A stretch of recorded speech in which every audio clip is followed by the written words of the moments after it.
증시대담입니다. 오늘은 반도체에 대한 얘기로 시작해 보겠습니다.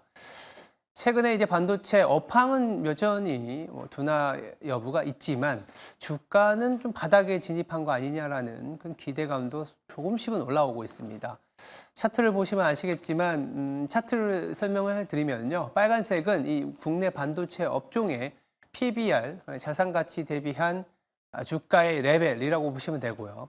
파란색은 이익 수정 비율이라고 해서 반도체 기업들의 이익이 상향 조정되는 기업의 수와 하향 조정되는 기업의 수를 표현해주고 있습니다.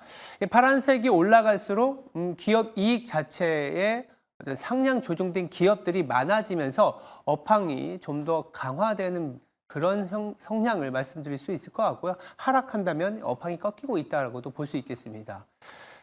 보시면 아시겠지만 모두 2015년 이후의 차트에서 보면 바닥에 와 있습니다.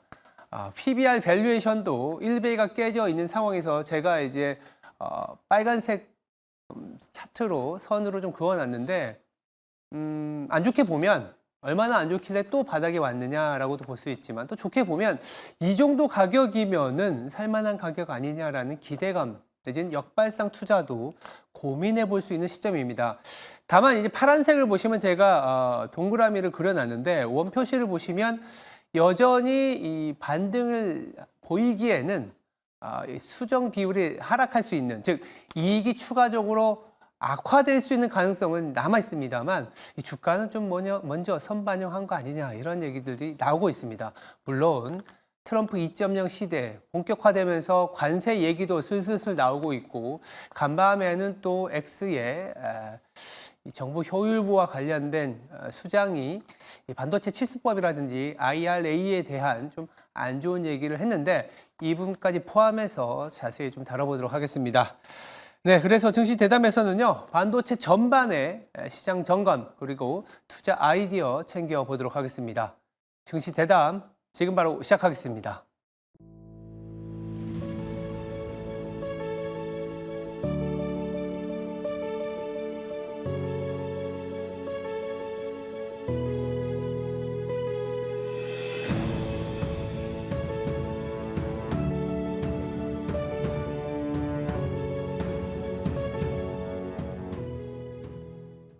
네, 증시대담 시작하겠습니다. 자리에 김장렬 유니스토리 자산운용 투자전략본부장 나와 있습니다. 안녕하세요. 네, 안녕하십니까. 네. 새벽 눈길 좀 힘드셨을 텐데 예. 그래도 어떻게 잘 나와주셔서 감사합니다. 네, 예. 우리 시장도 이렇게 좀 힘든 길이지만 잘 나가야 될 것 같은데 예. 간밤에 이 얘기부터 한번 해볼까요? 제가 이제 좀 체크해봤는데 현지 시각으로 26일에 X에 트윗이 하나 올라왔어요. 이 도치라고 하는 네네. 정부 효율부 수장인 라마스 와미 아마 속보에도 나가고 있는 것 같은데 바이든의 막판 어떤 보조금을 좀 강력히 비판하면서 재검토할 수 있다.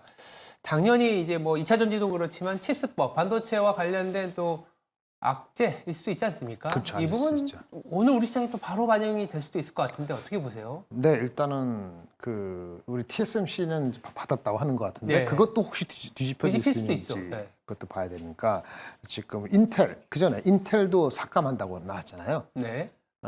자국에서 인텔도 그거는 이제 인텔이 뭐 프로그레스가 빨리빨리 안 되고 그러니까 그거 막 삭감한다 이렇게 논리를 해서 한 거고 삼성하고 하이닉스인데 사실은 하이닉스는 이제 그 HBM 그건데 그게 이제 어셈블리 그 뒤쪽 HBM 그 어드밴스 패키징인데 이게 단기적인 효과는 아니고 중기적인 효과이기 때문에 좀 영향이 좀 적을 텐데 삼성전자는 파운드리죠. 네, 이 섞이는데 이게 좀 복잡합니다. 왜냐하면은 일단은 못 받으면은 우리가 안 갈 것이냐 그런 결정을 할 것이냐부터 결정을 해야 될 것 같아요. 안 받으면은 만약에 우리가 안 받고 안 간다 공장 건설 안 한다 그럼 관세 바로 들어갈 거 아니에요. 그렇죠. 네, 그러니까 안 할 수가 없단 말이에요. 그런데 보조금을 안 받는다. 아니면 보조금을 준다. 영향이 안 좋은 거죠. 정도의 차이적 영향은 안 좋은 겁니다. 근데 그거를 어떻게 전가시킬 거냐.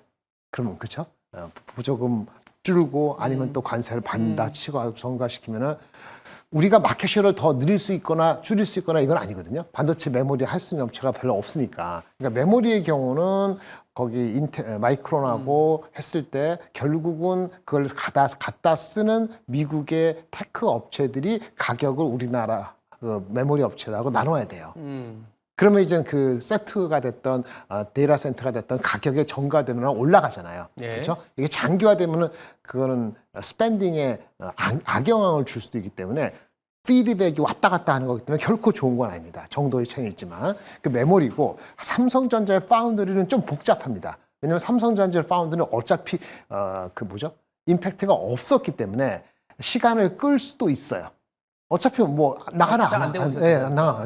TSMC가 압도적으로 미국에서도 어드밴스드 그 프로세스에 있으니까 네. 삼성은 아이러니하게도 안 받고 안 나간다는 게 아니고 밀고 땡기면서 다른 모색을 하되 실제 임팩트가 아주 크지 않을 수도 있어요.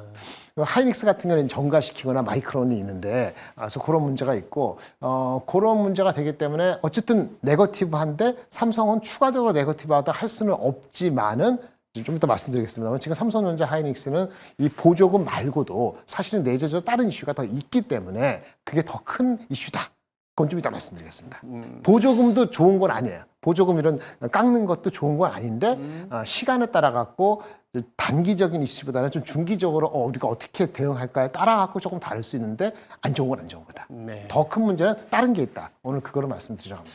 자, 우리가 이제 반도체 얘기를 시작하면서 이 부분이 고스란히 우리 시장의 전체적인 분위기를 어떻게 좌우할지 하나하나 좀 챙겨보도록 하겠습니다. 이 보조금 자체가 원래는 이제 업황을 더 강하게 만드는 이슈이긴 하지만 보조금이 없어진다 그러면 이제 기업별 경쟁력을 또 들여다봐야 되고 이게 확장되면 이제 국가별 경쟁력까지 확장이 되는 건데 국가별 경쟁력을 얘기하다 보니까 우리나라 증시가 사실은 굉장히 부진한 역량 중에 하나는 또 삼성전자가 파운드리도 얘기했었지만 반도체가 좀 부진했기 때문입니다.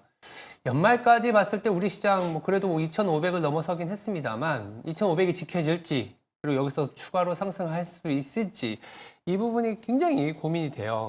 예.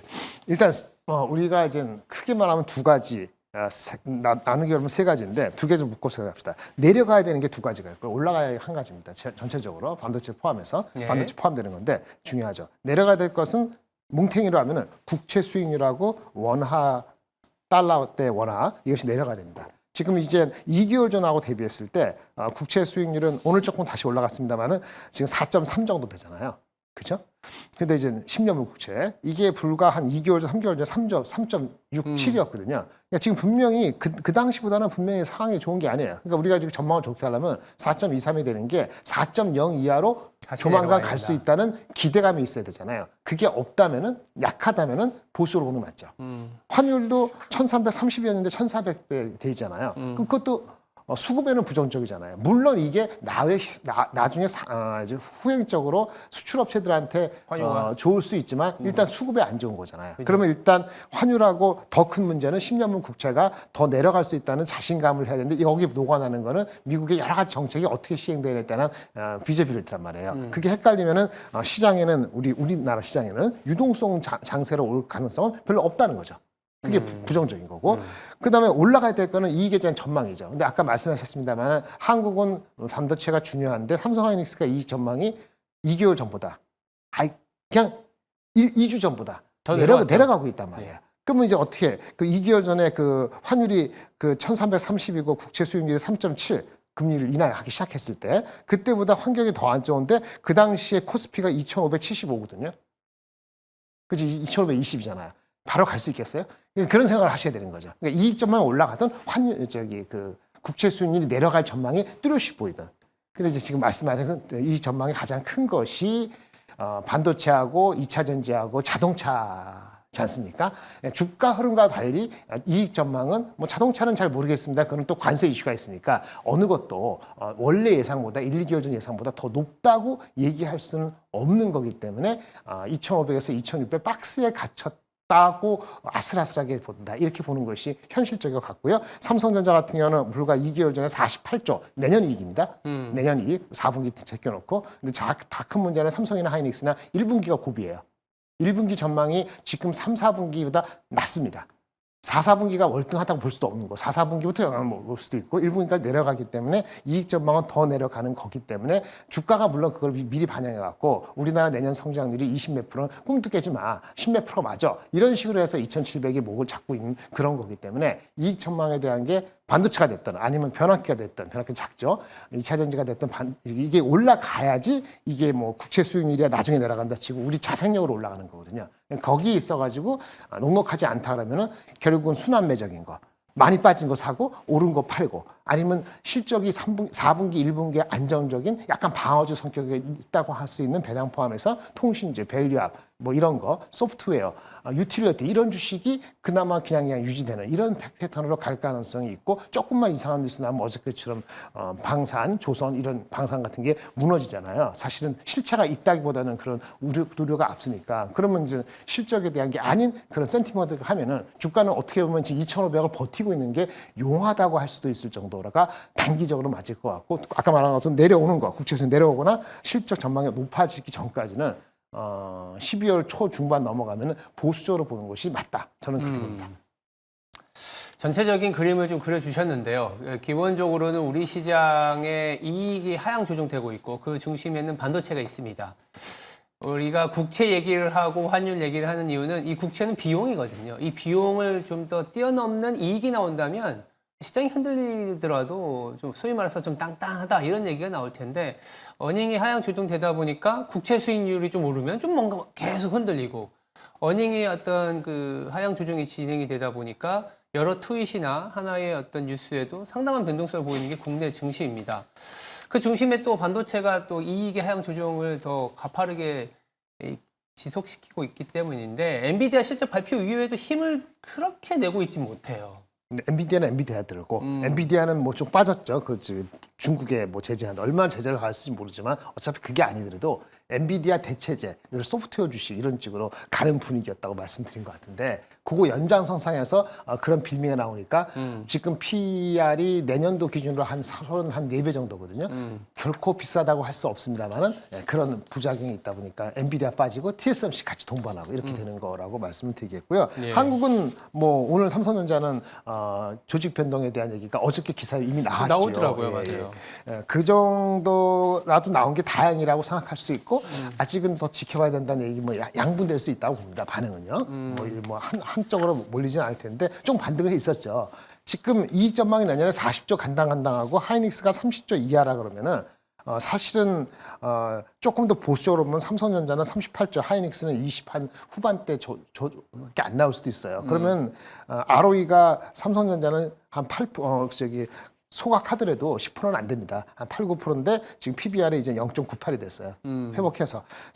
하이닉스는 내려가서 ROE가 한 20% 중반대까지 지금 33%가 아니고 20% 중반까지 내려가면은 PBR이 1.4배니까 이게 안 비싸죠. 그럼에도 불구하고 시클리컬하기 때문에 1분기 실적이 생각보다 나쁠 수 있다. 뭐 때문에? 레거시 때문에.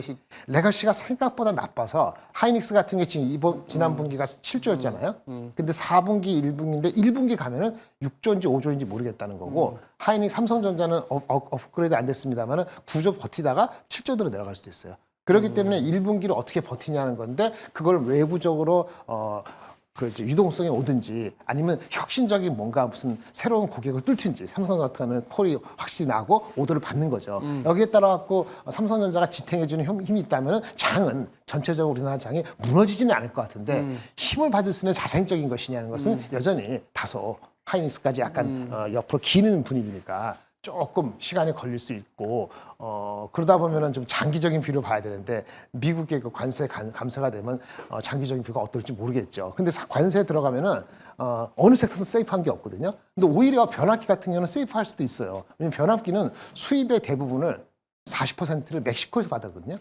우리나라는 미국 공장이 있고 멕시코로 우회하는 게 아니고 직접 하면은 변압기는 오히려 날 수 있는데 어저께 같은 경우는 분위기가 완전히 그런 거 다 깡그리 무시하고 뭐 이제 멕시코에 있으면 뭐 이런 식으로 하는 거니까 이런 터뷸런스를 좀 지나야 될 것 같아요. 그래서 21선, 120선 이런 것도 중요한데 실적이 나오는 주식에 약간 포트를 가지고 가는 게 중요하고요. 관세랑 관계없이 관세 때리는데 우리가 마켓쉐어를 개인할 수 있는 섹터가 있을 수 있거든요. 그런 섹터는 나중에 보면 괜찮을 수 있어요. 마켓쉐어를 개인할 수 있는 거 이미 꽉 차서 못 가는 게 아니고 미국의 마켓쉐어를 우리가 개인한다 하면은 자동차 같은 경우는 오히려 역발상으로 포드라든지 스텔란티스라든지 뭐 폭스바겐이라든지 혼다, 닛산이 못하고 우리가 오히려 마켓쉐어를 늘어갈 수 있고 우리는 공장을 미국에 빨리 짓게 되면 오히려 수혜를 받을 수도 있거든요. 이런 역발상한다든지 소프트웨어라든지 아니면 실적이 워낙 탄탄하다고 볼 수 있는 유틸리티라든지 통신주 이런 주식을 한 일정 부분 30-40% 가져가면서 아까 펀더멘털적으로 괜찮은 주식이 너무 많이 빠졌을 때 약간 트레이딩으로 대처하는 이런 믹스 전략이 현실적으로 맞지 않은가 싶고요. 삼성이 그나마 버텨주는 정도로 유지되는 것이 다행이다. 이렇게 말씀을 드릴 수 있겠습니다. 삼성이 버텨주는 시장에서의 아이디어는 오히려 반도체보다는 다른 쪽을 더 말씀을 주셨는데 뭐 자동차라든지 전력기기 뭐 이런 얘기했는데 소프트웨어. 그렇다면 이 삼성전자가 버텼을 때 최근에 좀 많이 하락한 소부장 업체들 네네.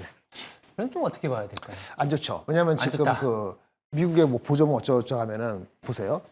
TSMC도 이슈가 됐고 인텔은 더 이슈가 됐고 삼성전자도 좀 더 하이닉스도 하고 그러면은 뭐 우리가 알고 있는 HBM이 더 빨리 되는 게 아니라 그러면 주식이 안 좋죠. 당분간 쉬는 게 맞고요. 그 삼성전자 하이닉스가 레거시가 만약에 진짜 1분기 넘어갈 때 2, 3개월밖에 안 남았는데 그게 이제 가동률에 영향을 미칠 정도가 되거나 하면은 좀 전망을 밝게 하기에는 다소 좀 시간이 걸린다라고 말씀드릴 수 있겠습니다. 알겠습니다. 이 반도체 자체를 저희들이 좀 집중적으로 다뤄봤지만 반도체가 지금 업황이 당장 개선되기에는 조금 부족함이 있습니다. 시간, 특히 1분기까지 SK 하이닉스도 좀 자유로울 수 없는 게 이 레거시 쪽에서의 수요 부진과 중국 쪽에서의 공급 과잉이기 때문에 가격은 좀 바닥을 잡았는데 이 상황에서 소부장이나 반도체 아이디어보다는 오히려 시장이 좀 바닥에서 움직일 수 있는 업종으로 좀 전환해서 보자. 내년 1분기 가서 좀 지켜봐야 되겠습니다. 반도체는. 이 정도로 마무리하도록 하겠습니다. 지금까지 김장렬 유니스토리 자산운용의 투자전략본부장이었습니다. 말씀 감사합니다. 네, 감사합니다. 네, 앵커 브리핑 시작하겠습니다. 간밤에 미증시는 3대 지수 모두 또 상승했습니다. 강세장이 지속되고 있는데 금리 상승과 달러 강세에도 불구하고 나란히 3대 지수 여전히 강세입니다. 빅테크 기업들이 미국 중심의 상승 기조를 유지하고 있는 상황인데요. 미국 중심의 상승 기조라는 게 참 애석하지만 여전합니다. 우리도 아시겠지만 트럼프 1.0 시대일 때 트럼프의 X 구 트윗에 올라오는 글마다 시장이 변동성을 겪었는데 전일에 우리 시장에서도 반영을 했었습니다만 트럼프 2.0 시대가 이제 본격화되면서 변동성이 좀 높아지고 있습니다. 최근 중국 그리고 캐나다, 멕시코에 대한 관세 부과에 대한 얘기를 했습니다. 이러면서 위안화가 약세를 보이고 달러가 더 강세를 강하게 치고 올라오는 모습이 보이면서 간밤에도 미증시는 강했지만 이머징 ETF라든지 이머징 관련 자산은 좀 약한 모습을 보여줬습니다. 이럴 때 우리 증시에서는 또 반도체가 힘을 내줘야 되는데 가격은 많이 왔다라는 게 컨센서스인 것 같습니다. 다만 업황이 돌아서기에는 아직은 시간이 필요하다. 이를테면 레거시 반도체의 수익률이 그리고 업황이 내년 1분기까지 크게 개선되지 않기 때문에 삼성전자도 그렇지만 SK 하이닉스도 좀 발목이 잡히는 형국이다라는 점을 조금 판단하셔야 될 것 같고요. 그러다 보니까 지금부터는 이 가격적인 조정보다는 기간에 대한 기간이 조금 길어질 수 있겠구나. 반도체가 당장 치고 나가기에는 그리고 반도체가 시장을 이끌고 가기에는 좀 시간이 있다. 그 안에서 조금은 탄력 있는 업종, 저희들의 증시 대담에서는 오히려 미국 내의 전력기기라든지 소프트웨어라든지 이런 기업들이 추가로 상승할 모멘텀을 줄 수 있는 기간이기 때문에 여기에 집중하자라는 얘기로 정리를 해드릴 수 있을 것 같습니다. 네, 지금까지 앵커 브리핑이었습니다. 오늘 하루도 성투하시기 바랍니다. 감사합니다.